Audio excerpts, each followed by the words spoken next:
Iran की संसद ने स्ट्रेट ऑफ हॉर्मुज यानी हॉर्मुज के जलडमरू मध्य को बंद करने पर अपनी सहमति दे दी है। हालांकि आखिरी फैसला सुप्रीम नेशनल सिक्योरिटी काउंसिल का होगा। ईरान के 3 प्रमुख परमाणु ठिकानों पर अमेरिकी हमले हुए, उसके बाद से ही ऐसी आशंकाएं जताई जा रही हैं। ईरान के विदेश मंत्री कह ही चुके हैं कि सारे विकल्प खुले हैं। इधर अमेरिका सहित पश्चिमी देशों की कोशिश है कि हॉर्मुज स्ट्रेट ब्लॉक ना हो। मसलन अमेरिका के विदेश मंत्री मार्को रूबियो ने चीन से कहा है कि वो ईरान को ऐसा फैसला ना लेने दें।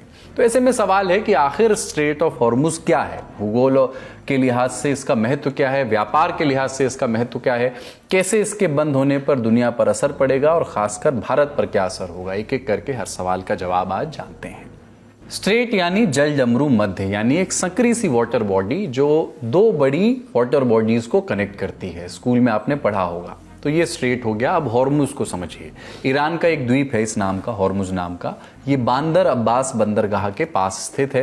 यहीं से नाम आया है straight of Hormuz. Straight of Hormuz फारस की खाड़ी और ओमान की खाड़ी को जोड़ती है। ऐसे में फारस की खाड़ी के आसपास मौजूद सऊदी अरब, संयुक्त अरब अमीरात और ईरान जैसे देश इस पर बहुत निर्भर हैं। इसी स्ट्रेट के जरिए दुनिया के major oil and gas production करने वाले देश समुद्र को एक्सेस कर पाते हैं, जिसके चलते दुनिया के कुल तेल और गैस खपत का 5वां हिस्सा इसी स्ट्रेट के जरिए आता है।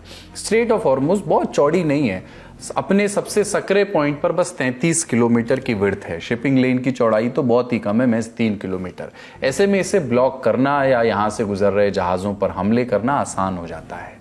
अब बात की स्ट्रेट ऑफ हॉर्मुज का महत्व इतना ज्यादा क्यों है। यूएस एनर्जी इंफॉर्मेशन एडमिनिस्ट्रेशन के मुताबिक पिछले वित्त वर्ष और मौजूदा वित्त वर्ष की पहली तिमाही में दुनिया के कुल ऑयल ट्रेड का 25% हिस्सा स्ट्रेट ऑफ हॉर्मुज से गुजरा।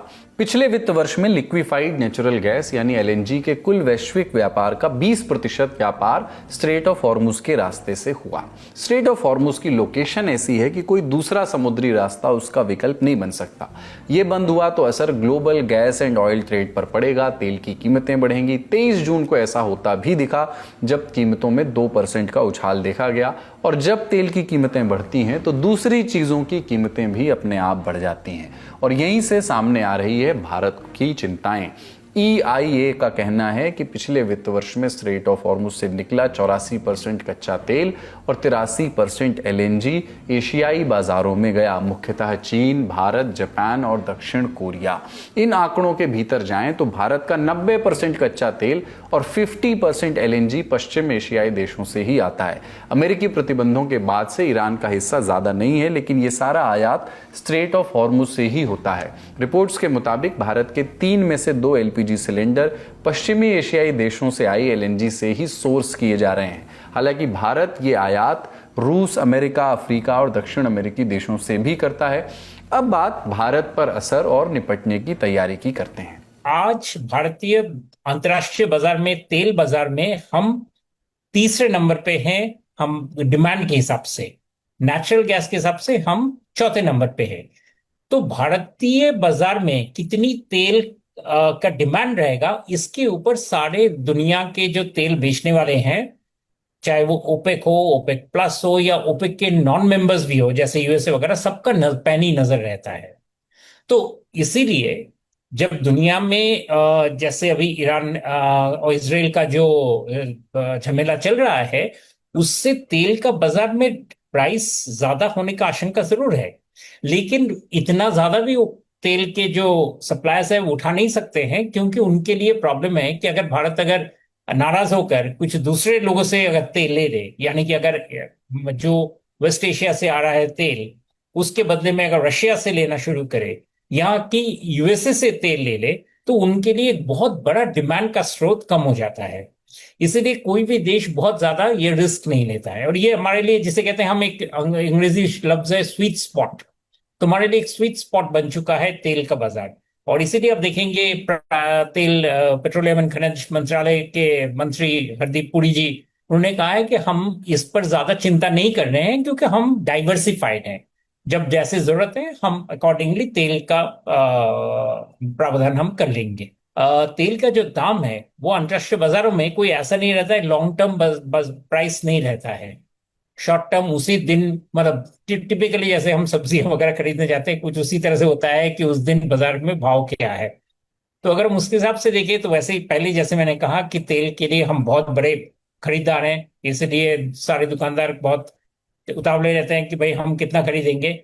और दूसरी बात यह है कि जब तेल हम लोग खरीदने जाते हैं तो कई सालों से हमने डाइवर्सिफाई कर लिया है हमारे जो बाजार के हमारे जो डिमांड का जो सप्लाई के जो सोर्स हैं, और इसीलिए हमें उतना ज्यादा टेंशन नहीं है। इनफैक्ट अगर आप डेटा देखेंगे, पिछले महीने रशियन तेल हम सबसे ज्यादा दुनिया में खरीदे हैं। इनफैक्ट हमसे ज्यादा खरीदने वाला अजीब देश था, सऊदी अरेबिया खरीदा है सबसे ज्यादा तेल रशियन।